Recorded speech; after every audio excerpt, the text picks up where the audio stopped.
Rudolph Giuliani, under investigation for his role in Ukraine, is in Ukraine tonight, where naturally he's conducting interviews as part of his investigation into the Bidens.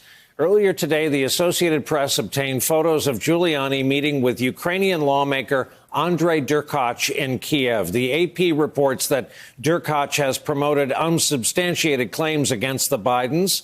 Washington Post reports that he's a key figure working to build a corruption case against Hunter Biden, adding, quote, Derkach said he pressed Giuliani on the need to set up a joint U.S.-Ukraine investigation into corruption in Ukraine at the meeting in Kiev. Derkach also vowed to set up an anti-corruption group in the Ukraine parliament. Earlier today, Giuliani posted this on Twitter.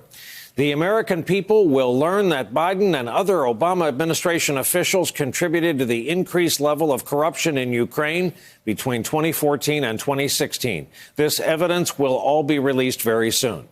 We should note there is no evidence of wrongdoing by either Joe Biden or his son Hunter. Back with us in our studio tonight, Barrett Berger, former assistant U.S. attorney with both the Eastern District of New York and the Southern District of New York. Counselor, what is the possible upside of a trip by Rudolph Giuliani to Ukraine right now? It's very hard to see how there is any possible upside to this trip.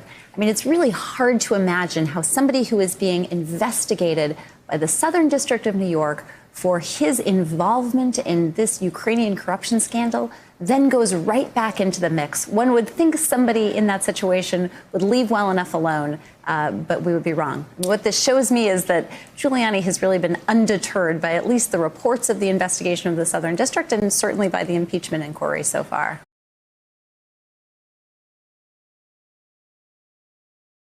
Hey there, I'm Chris Hayes from MSNBC. Thanks for watching MSNBC on YouTube. If you want to keep up to date with the videos we're putting out, you can click subscribe just below me or click over on this list to see lots of other great videos.